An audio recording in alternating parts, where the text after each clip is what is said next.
kontatu didate, zuzarela... Ba, da pizka exagerau. Noiz maite mindu zinen lehen aldi Sander? Joe, ba... Aita izan, ez dakit noiz, baina, bueno, ni jaiotzerakoan, medikoan konturatzen ziren, sufritzen nengola, ez nun oksigenoa hartzen. Ez que normala da, atatzea, gure entrenatzaileak esaten dugu, atea, batzutan ona da. Burua despejatzen duzu. Benetan esaten dizute. Saiatuko naiz, hau euskaraz egiten, beraz, barkamena eskatzen dut. Osa, nik ezin dut etxea joan, eta nera monaren kroketak, txuleta dena, ez jan. Osondo, baina amaitzera goaz. Ja? Eta amaitzera goaz, eta agian igual saioko momentu honen dator.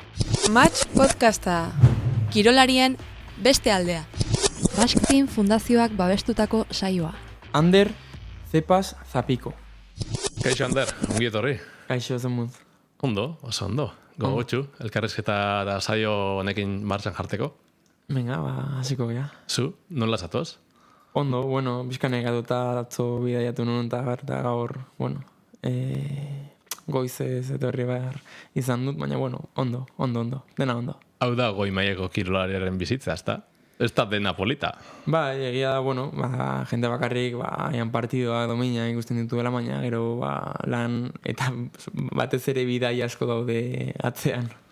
Eta, era ontako elkarrizketak egiten dituzu edo ohituta zaude edo... Bueno, lagunekin beti, baina normalean elkarrizketa dia gehiago, bueno, pixka distantziakin tagar, eta orain egongo geha lasai, tematxa hartzen, eta bueno, hori.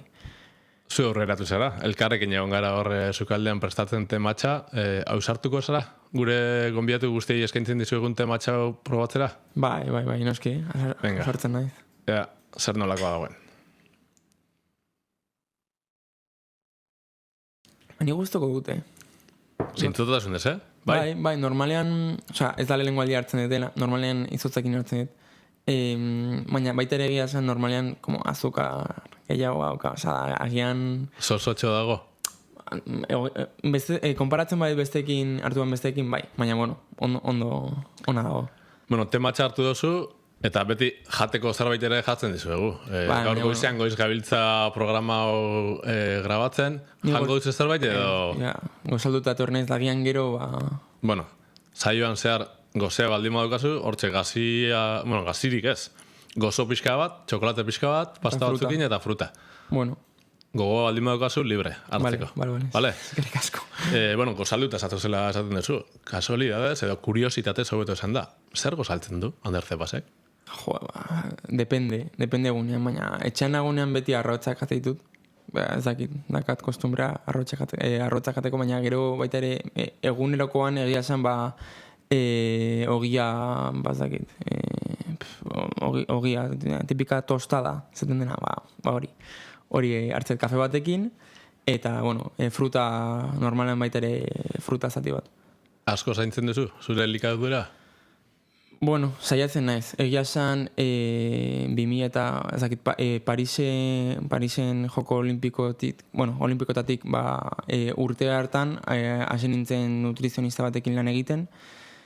Egia esan urte horretan, zehar, klasifikazioaren zehar, pixkat, eukin nituen altibajo batzuk, baita ere entrenatzeko goekin, eta bar, eta, pixkat, pixoa joan zitzaidan, ezin jarri nintzen, Ronaldo Nazario, ezan horrelako goza, baina egia esan, pixkat pasatu nintzen, baita ere, como que burutik ez nengon oso zentratuta hori entrenatzen eta bar, eta joan zitzaidan, eta nutrizionista honekin Luis Royola ditzen da, rekomenda asko, top, nutrizionista top, eta, berarekin hasi nintzen lan egiten, eta asko lagundu zian, elikadura hobetzeko, baina baita ere izan zen motivazio berri bat, eta berarekin lan egitean energia askorekin sentitu nintzen egunerokoan, eta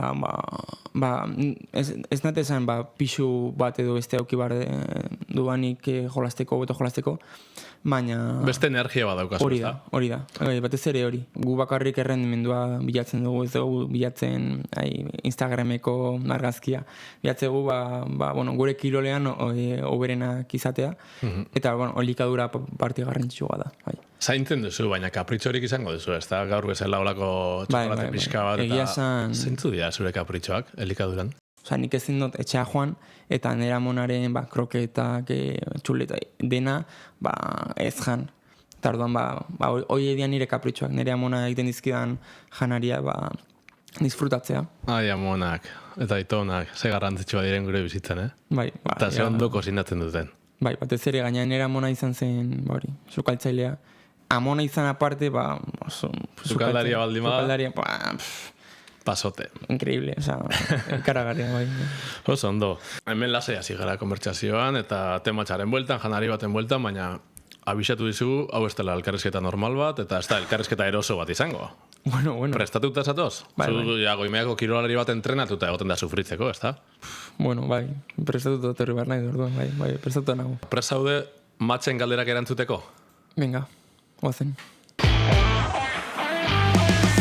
Galdera bat egingo dizut azteko, eta naturaltasunez erantzun, Ez dut nahi, ez izenik, ez norden, ez ezer, baina galdera erantzuten didazun. Noiz maite mindu zinen lehen aldi Sander? Ez dakit. Nik, orain neska laguna daukat, eta 2 urte egingo ditugu laizter, eta lehen maindemintasun handia bera da, baina esan txikian nintzenean uste eukide bala amor platoniko egiten den maitemintasuna eta ezakit txikian nintzenean ezakit 11-12 urtekin zentzeanean pixkat saltzeatzen ezakit urte horrekin gutxe gora bera aukin usten derengo maitemintasuna. Denok izaten ditugu, ez da? Ikastolakoren bat, gure auzokoren bat, ingurukoren bat izaten da, ez da? Eta gaztetan izaten da. Nik uste Erabezaroan. Hori da. Eta zer sentitzen da? Tximeleta, bengo esaten da, tximeleta sentitzen diela. Suposatzen hori, tximeletak eta, aztentzea, pertsona bat ikustezu eta bizkat ezberdin ikusten bera esaten duena dena ondo dago, ez dakit horrelako gauzak gertatzen dira hasieran. Perfektu ikusten duzu, ez da? Hori da, perfektasuna. Eta ikusten dut, gaur egun ere maite minuta zaudela, eta hori ere oso polita da, eta hori ere lagungarria da kirolerako, ez da? Norberaren bizitzarako. Nik uste,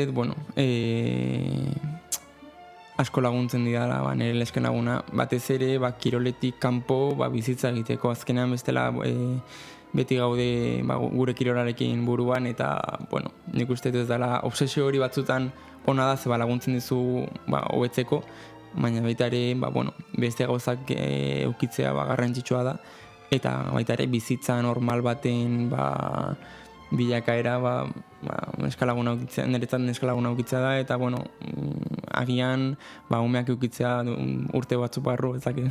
Sartu zara, gaztea zara. Gaztea naiz, baina nik uste... Baina irudikatzen duzu zure itorkizuna, familia baten...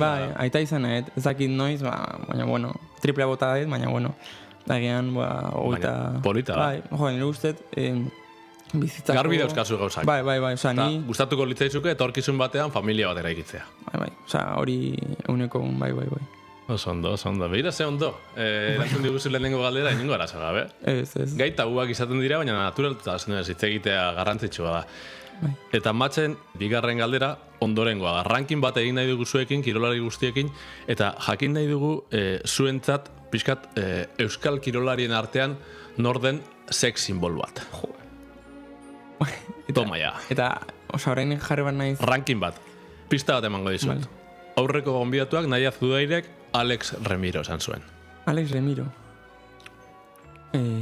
Euskal kirolarien artean, handerrentzat, nor da sex simbol bat, hola esaten duzula, ze guapoa, ze guapa den... Neska, mutila... edo zen genero izan daiteke, Nik uste... Zuretzat. Odei Jainaga ditzen da, da Eibarreko, pertiga ez, jabalina botatzen duena, nik uste 2 metroia meitzen duela eta un pedazo bitxo, ezaket, nik uste hori izan daitekela sex symbol.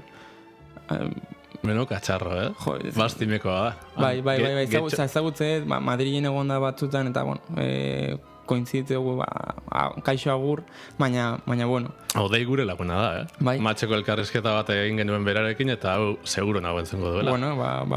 Pues odei sex symbol, eta ez da. Bai. Atentzia ematen du, ez da? Sekulako gorputza dauka, sekulako altuera dauka... Eta, modeloa da. Kirolaria da, baina modelo ere, bai. Ez ni bakarrik esaten orduan. Odei. Entzun, Ander Zepasek esaten duen. Bai. Oso ondo, zure rankinean Odei Jainaga jarriko dugu. Venga. Oso ondo. Kirolaria sarela badakigu, oso ona sarela badakigu, maiten izan aritze sarela, Paralimpiadan domina daukazula, baina beste aldea txautu nahi dugu. Niretzat plazerra da, eta ez da egunero munduko onena aurrez aurre eukitzen. Munduko onena zara? Rankinean bai. Munduko onena zara? Ez munduko onena ez nahi, baina rankinean bai nire kategoria lehengoan nago. Baina egia esan badago belga bat, izan dena, Herrioko jokotik ez du partido bat galdu. Hor gaude, burrukan. Egia da, azken partiduan oso gertu gonintzela, eta segurunago urrengo aldean irabaziko diotela. Ander, baina azken du meritoa. Bai. Munduko rankinari begira jartzen bagara, maiten izan, egokit joan, zure kategorian, ez dago inor zure gainetik. Bai, Zer sentitzen da? Ni sekulako gorea sentitzen dut. Bai, ni, hombre, munduko onena zure parean. Flipante. Oso barronago, azkenean, egindako lana, opari bezalako gauza bat da, baina ni munduko lengua sentituko naiz, dibidez Los Angelesen urrea irabazten badet, hor bai munduko lengua sentituko naiz, edo orain dakagun munduko txapelketan urrea irabazten badet. Munduko txapelduna bat naiz, hor bai benetan munduko lengua sentituko nintzala. Baina azken du meritoa, hau hortxe zaudela lehenengo postuan, eta nik galdera ganberro bat egingo dizut, maiten izan el puta mozara, garbiago. Baina kuadriakoren batek egunen baten irabaziko zizuen, ez da? Bai. Egia zen baietz. Batez ere, esaten diate, askotan, goratzen diate, irabaziziala. Nork irabazizizun? Ditzen da unai, eta, hemendik besarkela bat, esan diote orain, el cruzau, puskatu dula. Ligamentu gurutzatu edo. Ligamentu gurutzatu puskatu dula, orduan, animo, zegoen pitxitxi, jolazte dute preferente ligan futbolean, eta zegoen pitxitxi eta puskatu, orduan, animo. Hori izan da bakarra. Orain irabaziko zizun, errekuperatzen denean, erronka gotatzen badiozu, ni de palo, ez da? Ni de palo, nahi bai jolazet eskubiko eskuakin, dago trontxada, berdin du, irabaziko dio seguro. Oso ondo. Guazen pixkat zure aurtzaroa hitz egitera. Lehenik eta behin zure jaiotza hitz egin beharra dago, bai ala bai, zure jaiotza oso momentu garrantzitsu izan zen zure bizitzan, guztion bizitzan den moduan, bakit jaiotzaz inor ez garela oroitzen. Bai, niri izan detena esango izut. Baina kontaidazu, zer gertatu zen zure jaiotza egunean? Ni jaiotzerakoan, medikoan konturatzen ziren sufritzen nengola, ez nun oksigenoa hartzen, eta barduan larrialdeko cesaria bat egin zioten nire amari, eta atera zidaten, gehiago sufritzeko eta hortik konsekuentzia batzuk eukin ditun, dakadala hemiparexia lateral bat, nire eskubiko besoan eta hankean afektatzen didana, eta afektazio hau adibidez da habilitate gutxiago, indar gutxiago, mugitzeko gaitasun gutxiago, eta, 8 urtekin baita ere bakuntza bat eukinun eskubiko hankan, txorkatian, akileseko tendoian, luzatzeko, zebazkenan puntilletan ibili izan naiz, Eta bari, txikitatik 6 hilabete nituenetik errehabilitazioa egin dut, pistinera joan naiz, egia oso eskertu nagoela Spazeko lankide guztiekin, beraiek bizitza kalitate asko hobetu diatelako, eta errehabilitazio asko egin dut, baita ere beste kuriositate bat badibidez txikia nintzenean, 8 o 10 urte, 8 urte nituen arte, botoxa pintxatzen zidaten bai besoan, bai hankean, ze hemiparexia dugun pertsonek, edakagu gauza bat deitzen dela espastizitatea, eta agian ikusi izun da pertsona bat eskua pegatuta bularrean daukala, eta hori esan nahi du espastizitatea daukala, eta hori egiten duena da kontraitu muskuluak, eta txikia zeharenean botoxa jartzen dizute, ze hori egiten duena erlaxatu dena, eta horrekin ondo azteko gaitasuna ematen diate, bestela agian aukera zegoen eskua edo hanka txikiago aukitzea, eta horregatik egin ziaten. Eta gero, nik egia esan orain ez zait elbarritasuna asko nabaritzen, normalean jendea ez da nabaritzen, baina hori da, batez ere rehabilitazio asko egin ditelako eta asko eskertu behar detelako Spazeri, eta gero baita ere, beti esaten detena,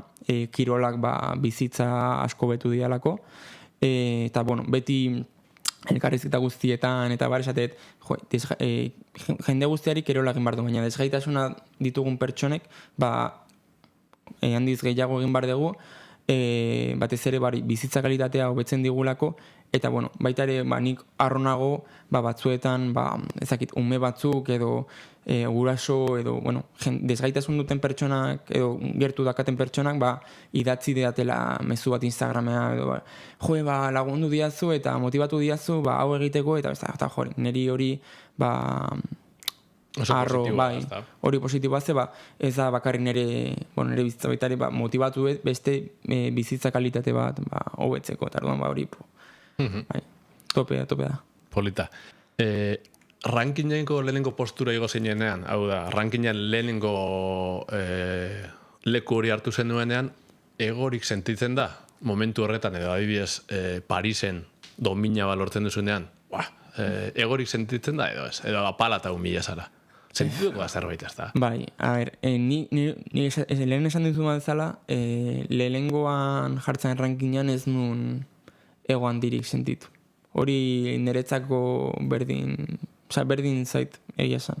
Baina domina lortu nuenean azkenean txute energiko bat. Azkenean 15 egun edo 2 aste esan nahizun bezala, zea munduko zilborra, benetan, ez esaera bezala, baizik eta benetan jende guztia zutaz pendiente da gola, galdetzen dizu, animatzen dizu, eta orduan jokuetan nengonean agian ego hori sentitze duzu, eta batez ere,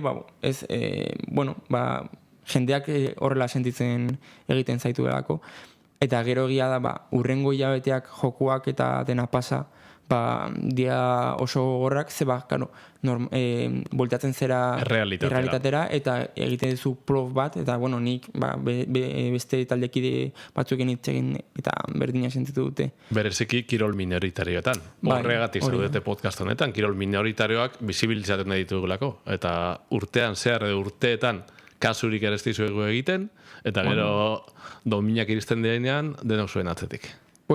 Ez dakit, hain horrela den, baina egia da, 15 egun horietan, zela el rey del mambo, zea munduko zilborra. Eta ez da gaude ohituta guk hori sentitzea. Kontatu behar dizkiguzuk bai ala bai, zure maniak. Maniak? Pilo bat ditut, Bi maniatiko elkartu gara, Bai? Nik daukat tok batzuk ikaragarriak direnak. Gaur nahiko desmadre daukat hemen mailan, baina bereziki ordenarekin oso maniatiko naiz, baina irakurri dutera kontatu didate, zuzarela... Da pixka exagerau. Nik uste naizela... Asko dituzu. Naizela, baina gauza batzuetarako bakarrik. Zeba, gero da kirolean batez ere. Gero bizitzan, pixkat desordenatua naiz, egia esan, naiz un poco... Ez desastre, baina berdin zait gauzak ala nola jartzea. Baina, gero, nire kirolean oso perfekzionista naiz, eta adibidez, ez daki zergatik, zortea ematen dit, ematen dizkiguten boteian, plastikoak entzea. Eta, ez dakit zergatik, baina kentzen dut plastikoa. Edo sete eta sete bitartean, normalean jartzet pala maila erdian. Beti maila erdian. Toaiak. Baita ere, o kamisetak, dependein horrekin jolazteten, jolaztet gorria edo beltza jolazte egula. Edo gero dakat, maila dela suerte batzuk, erabiltze ditut, galtzerden batzuk, bakarrik erabiltze ditu dela, semifinal, o final orden partidan, irabazi, bai ala bai irabazi behar dituan partida guztietan. Eta adibidez Parisen, jolaztu nun banako txapelketa guztia, galtzerdi eta maila berdinekin. Garbitzen dituen egunero. Nire lizten nintzen bilara eta lehenko gauza egiten duena da dena garbitu eta, zaiatu urrenko eguneragan preste egotea berriro jartzeko, bai. Eta, lantzen nahi, psikologarekin esaten. Ezinezkoa da, ni jolastera joatea eta pentsatzeet galduko etela urrengo puntua galduko etela katoaia gaizki agarrita. Ez como, que estamos tontos. Nire burua, nik burukatzen nire buruakin horretan, baina, hori da raia handiena, ez eteuki hainbeste ez, baina, pixka bat, bai. Gaiz aldatzera goaz. Vale. Zure ezgaitasunaz, anistasun funtzionalaren mundua zitzeegin nahi nuke zurekin, hola motzean, egunen baten molestatu dizu jenderen batek, pertsonaren batek egindako komentarioren batek? Begirada batek? Begirada ez aizkita asko importa, eta oren gutxigo, baina gira umea zarenean, eta hori, sentitze duzula pixkat ezberdina zarela, eta hori, nire ezgaitasuna ez dala oso visiblea. Hori da, eta ez da nabaritzen asko, baina, nik ez dut, sortea, ez da sortea, baina ez dauk sufritu bulina, ez da horrelako zerbait, baina, karo, egia da, umen artean, kabroi batzuk izan gehala beti, eta beta horreko duna, esaten diozu lau begi, ez da, 4 ojos, eta sudurra handia dakana, sudurra handi, eta horrela, nire eskuakin, nire desgaitasunakin sartzen zian. Nik ustet orain, eta normala. Azkenean sartzen zea, badakizuna mina egingo duela, eta baita nire familia beti egondaan, laguntzeko, eta ez dut arazo handirik izan, baina, noski, situazio horiek pasa izan ditut. Oso ondo. Madrietik etorri zara, bakit Madrien bizizarela, rendimentu altuko zentroan, karren bizizara, ez da? Konta igazu pixkat, zure egun tipiko bat karrean, nolakoa da? Nire egun normala, orain ikasketekin eta adibidez, astelen bat, o astarte bat adibidez, da 8 klasea daukat, lehenengo saiatzen naiz joaten, normalean,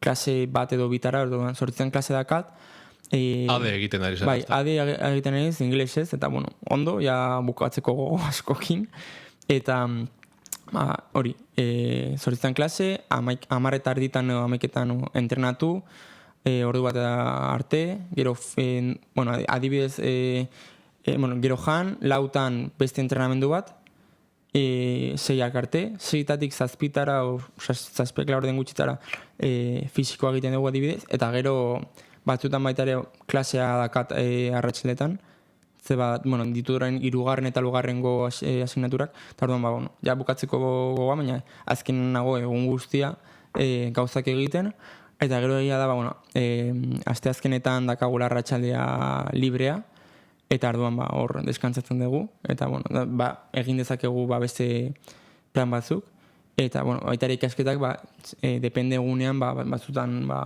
klase gehiago daukat, beste egun batzuk ez ditut klase, baina egia esan denbora guztian gauzak egiten gaude, eta orduan goi mailako kirolak liak gara. Karrak zer dauka gehiago?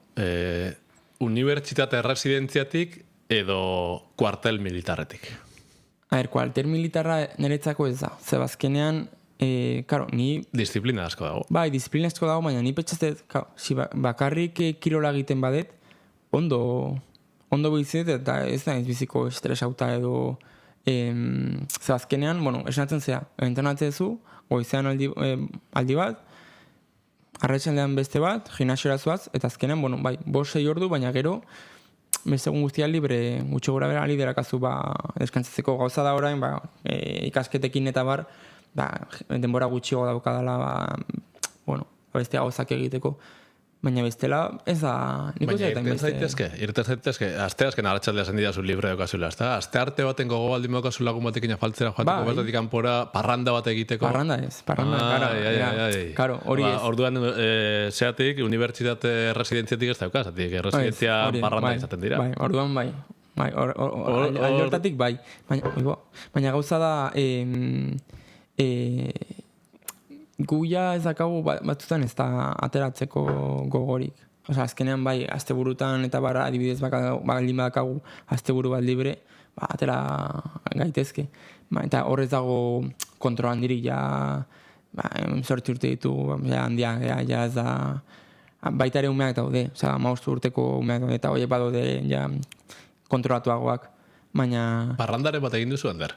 Madrien zaudenetik? Pilo bat. Bai. Karo, hombre, ni gaztea naiz, bizitza, katez naiz, robot bat. 21 urte, ez da? 21 urte, baina gau, 18 urtekin, Madrilla zoaz, destrozaz Madrid, karo, normal, baina, karo, bizkat buruarekin. Urrengo azten baldin badekazu txapelketa garrantzitsu bat, ez izan lerdoa, txoriburua, izea asko sakrifikatzen, dena parranda batengatik botatzeko maina. Baldin bat zaude, hori, asteburu libraten eta normala da atatzea, gure entrenatzaileak esaten dugu, atea, batzutan ona da, burua despejatzen duzu, benetan esaten duzute, ez da apologia, festako apologia, baina batzutan buruakin, nire ustez, garrantzitsua da atatzea. Zuk nola ikusten duzu zure burua? Tipo normal bat bezala edo goi mailako kirolari bat bezala? Bueno, ni tipo normal bezala ikusten dut, baina, karo, ezin duzu tipo normal baten bizitza egunean. Ez, karo, baina niretzako normala da gauza batzuk, beste nire lagunentzako, hori, loko baten bizitza dena, entrenatzea hainbeste edo limite batzuk eukitzea, karo, nire hori normala iruditzen zaitze, oituta nago, baina egia da goi mailako kirolari baten bizitza dela. Goi mailako kirolaria zara, eta behin da berse aipatu dugu oso maila altuko azarela, domina duguna paralimpiadetan, rankina munduko lehenengo postuan zaude, baina kalean jenteak ezagutzen zaitu? Noizbait egunen bateren batek argazkiren bat, sinaduraren bat eskatu dizu, edo hemen ere kirol minoritarioetako kirolaria zarela igartzen da? Bai, batez ere, kirol minoritarioa dela nabaritzen da, normalen ez diate argazkirik edo eskatzen. Noizbaitzka bai ezagutu diate edo adibidez pertsona berri batekin hitz egitean, bai, entzun dut, bazegoela Donostiako ondo jolasten zuena, maiten izan ondo jolasten zuena pertsona bat, baina, karo, ez diate horpega jartzen agian, baina gero bai egia da, gure nitxo barruan bai ezagutzen diatela, edo baita ere adibidez lehengo astean egon nintzen mutua openean estan batean jolasten jendearekin, eta han esaten dute Espainiako txapelduna zehala edo paralimpiadetan domina daukazula, eta hor bai jendea argazkiak ekatzen dizute, baina uste dela hor zaudelako ez dakit. Madrien kalean edo Donostian kalean inork ez zaitu gelditzen. Ez zaitu gelditzen. Hobeto, hobeto edo injustua da. Imaginatu, futbol salea zara, eta real salea. Bai, real salea. Imaginatu, kopa irabazita eta zepozik, Imaginatu realeko jokalaria zarela eta domina bat nazio artean, rankinean lehenengoan, edo munduko jokalari honena, ezingo zeinateke atera. Zer nahiago duzu? Ni nahiago bizitza normal bat dukitzea, egia esan. Berdin zait, jendea ez gelditzea, eta edo ez dukitzea errekonozimentu sozial hori. Egia esan, pizka gehiago dukitzea, ona izango litzateke ez azkenean gero baita ere beste ate asko ere egitzen dizu hori eta baita ere arro zaudezu egin duzuna edo zure lanetaz, baina nik ez aldatzen nire bizitza futbolari baten bizitzaren dekintze, azkenean askotan ezin dute hori atera bizitza normal bat egin, eta nik... Diru asko daukate, baina presioa ere baita, ez da? Bai, presioa denak... Zuk ere, bai. Egia da, beraiek badakatela presio mediatiko gehiago. Hori da. Hori bai, presio mediatikoa. Bai, nik ez dakat presio mediatikorik. Egun batean, adibidez, parranda egiten badait, ez edukiko kamara bat niri grabatzen eta gero urrengo gunean... Informatibo baten, kirol informatibo baten. Beraientzat hori, ni gaizki ikuste eta arduan, askotan, kirol adibidez erraleko jokalari bat ikusten bat kalean, nik ez nahiz izango geldituko duan, nik badakit... Empatizatzen duzu bera. Bai, eta nik uste jende asko egiten dula. Batez ere, Donostin ez dakit, jendea nik uste kirolari ez diotela... adibidez erralako jokalarik ez... aldi zute gauza esan. Apa, Remiro, animo, kekra, marrero, ze barretuzun bi penaltiako. Baina ez dizute, ezakit, egunerokoan molestatzen. Ez hori ja talde handietako kontua. Barcelona, Real Madrid, Atletico Madrid, eta hori beste mundu baten daude. Futbol kontuak aipatzen hasita. Bagit arantzatxo bat daukazula, Ander. Eta hori lortu zenuenean beste ametxetako bat domina lortzea da, bakit joan Los Angelesera begira zaudela, eta zure ametxa esan didazu urrezko domina lortzea dela, eta hor sentituko zarela benetan el puto amo eta munduko onena. Baina sentituko zeinateke el puto amo baita zertan. Nik oso eskartuta egongo nintzateke, errealeko partido batean, errekonozimendu bat egitea, edo sake nor bat horrelako zerbait egitea. Anoetan, erdian, anoeta beteta, flipante. Izango zen, eske nik beti izan dut, top, azkenean ni erreleko naiz txikitatik, eta ni bizi izan ditu, bi kopa hauek ikusi ditu etxean, azkena ezin izan dut, entradan ekan, baina partido baita ere, ligako partido baita ezin izan dut jotea. Baina bizi izan ditu, partio guzti ditut, errelako naiz. Eta gar, Donostiar bateri, erreal zale bateri, hori omenaldiu bat egitea, izango izateke gauza ikaragarri bat. Baina, beti izan dut, Hor daukazu erronka, eta Los Angeles etorriko da, eta Los Angelesen domina lortzen baduzu, ziur nago, anoetan erdian ikusiko zaitugula.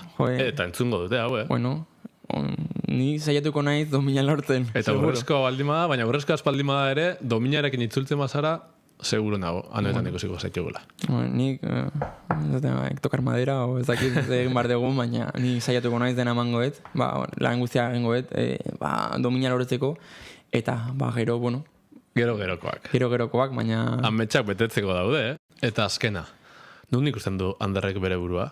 Maiteniseko leyenda bezala, edo maiteniseko jubilatu bat bezala. 10 urte barroa dibes. Eta 11 urterekin. Ja, jubilauta edo kriston leyenda. Ni guztai kriston leyenda gehiago. Askotan... Ona. Ez dakit, baina gure kirola, aldela urte asko jolastu. Ez da, futbolean behiago eta 15 urtekin zarra zehala. Azkenengo txampan, ja. Baina gure kirolean aldezula urte gehiago jolastu orduan, ez dakit. Baita ere, batzutan esate burura etortzen zai batzutan, va a tirar toda la mierda. Utziko ez dena eta beste gauza tengo, baina da como entrenamendu txarrak egititu denean eta horrela, baina benetako gauza da nik uste dena ondo ate batzen bada, edo lesio handirik ez baldin badaukat eta nik ikusteat nire burua, 40 urtekin jolasten jarraitzen. Kriston kurrikuluma, kriston leyenda. Maitenis egokituan, el puta moletan dugu. Nire helburu handi bat da Álvaro Valera, da, joko paralimpiko, maitenisen joko paralimpiko gehien duen domina ditu, 6 domina ditu, eta orduan, nire helburua, berarekin bera ja retiratu inda, orduan, nire lehana da, horrengo paralimpietan, berdintzea gutxienez, da nire helburu pertsonala, baina, Oso ondo, Ander, bikain zabiltza, Bai. Super ondo. Vale. Venga, bloke zaldatzen dugu eta entzumenaren jolasera pasako gara, bale? Euskal pertsonaia oso ezagun batzun ahotsak jarriko dizkizut, eta ea gaizaren pertsonaia hori norden ezautzeko. Venga, vale. Venga, guazen lehenengoarekin. Hemindu nintzen, nolan como flash eta sentidune ban, beharri izan bat, bera zaintzeko, bere artean loratzeko, apartatzeko, nahizta ez da den bier, ez? Ez da bier inoren laguntza paternalista, baina, bueno, nahi naban egon... Musika zala zara? Pista bat. Bai, eta... Ez, euskal musika ez dut entzuten, Vale, venga, hau orduan ez duzu asmatuko. Nik esango dizut. Itxiko dugu hau, lehenengoa fallo, Izaro Andres. Izaro, musikaria. Vale, ez da ezagutzen. Ez? Ez. Gomendatzen dizut, Bueno, hemendik ateratzen naizenean, agian, bueno... Euskal musika gaiago entzun. Eta Izaro ere entzun. Venga, bigarrena ezagutu behar duzu bai edo.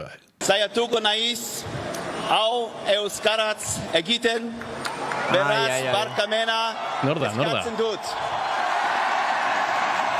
Zaitzen bada erraleko jokalari bat.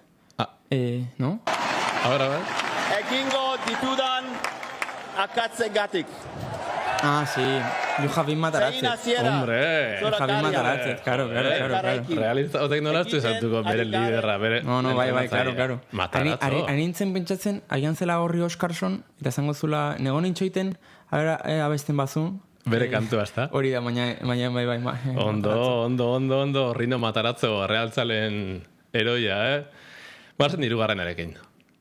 Nik ikasi nuen Zaldibiko herri eskolan, 8. maila arte, leheno izatezan 8. maila artean, eta gero ateatzen ginen beste ikastetxe batzuetara Zaldibian 8. maila arte bakarri zegonez, Lardizabal eskola, izan dela nire oroitzapenik onenak ditudan lekue. Gero ja orditzira jo nintzen, eta ordizin ikasi nuen eta batxillergoa eta horri izaten zienak. Agian horpegia ikusten badiot baki, baina izenez seguro ez. Ikasi dituen, eta horrekin batera zuzenbidea ere. Utzi ingo dugu? Bai, gutxo porque... Venga, galditu ingo dugu, eta zango izun ordan. Hau ere, fallo, Ander? Bai, bueno. Aitziber Garmendia. Aitziber. Segurazki aurpegia ikusten diotenan segurazki bat. Baina hau, ez da ikusteko ariketa bat, hau entzuteko ariketa bat. Irutik bakarra asmatu duzu. Guazen laugarren da azkenarekin? Venga, enpatatzen badeten. Nik onartu behar dut, ordura arteko nire ametsik handienak bizirela. Bat bereziki munduko txapelketak horritzea, hori izugarri iruditzen zeidan. Munduko txapelketan parte hartu nuen, beraz lehen da biziko ametsa handia gauzatu nuen, eta bigarrena zen ja profesionaltara llegatzea, eta ere gauzatu nuen. 2 urte egin nituen profesionaletan, eta uste dut nahiko personal Venga, bakalditu ingo dugu, ez dizut oso konbentzituta ikusten. Ez dut konbentzituta ikusten. Xavier Usabiaga.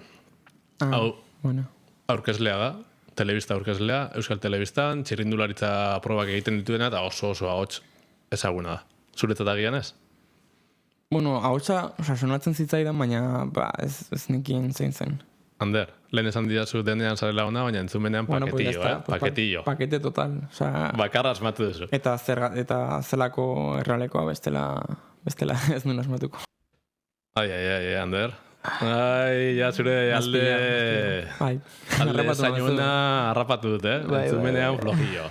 Hori. Oso ondo. Venga, guazen zure bizitzako bi momentuak motzean mesedez, momentu onenari buruz eta momentu txarrenari buruz hitz egiten. Beti txarrenak inazten gara, gero zapore gozoa gelditzeko. Zure bizitzako momentu txarrena zein izan da?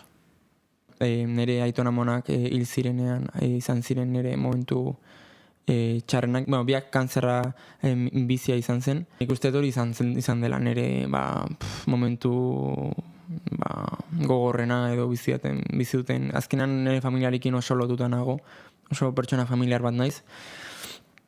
Eta hori izan da nire, bai. Eta gustatzen zait nola zabaltzen zareten espazio honetan. Ze konturatzen naiz, goi maila ondo dago, munduko honena edo top bat izatea ondo dago, hori oso jente gutxik lortzen du, baina gauza guzti hauek besteen azpiti dago. Familia eta gure gertuko jentea da benetan bizitzako gauzari garrantzitsuena. Bai, gu ez gara konstiente egunerokoan. Ez kirolariak, ez pertsona guztiak azkenan ikusten ditugu arazoak edo zerren lanean, gure lana hau da, baina lanean edo gauza txikietan, baina gero benetako arazo bat datorrenean, dena berdin du. eta importa dena, familia eta laguna dira. Eta momentu honena, Ander? Momentu honena, ez dakit, asko genitu, baina eske ni Parisen bizitakoa ezin da deskribitu bizitako momentu hori, nik uste momentu pozenetariko bat izan dela nire bizitza osoan. Bai, nik uste hori, borura hori etortzen zait. Ondo, bai amaitzera goaz. Ja? Eta amaitzera goaz, eta agian igual saioko momentu honen dator. Match erronka. Match erronka. Animate zara? Bai, noski. Euskaberrek babestutako tartea. Bai, zer datorren. Lehen ere esan didazu, arrautza salea zarela, hau nahi duzu etxera eraman? Bai, noski. Bueno, horretarako erronka gainitu beharko duzu. Egozitako arrautza daukazu eskuartean, eta hortxe goian mantenduta, 30 segundu emango dizut, eta hau maiten izeko partida askarro bezala da, Tit hau egin beharrekoa, eta ea gaizaren, bale? Bale. Venga, 3, 2, 1, aurrera! Hautsi du lehenengo segunduen ja Ander Zepas maiteniz jokalariak eskerreko esku horrekin arautza, segi.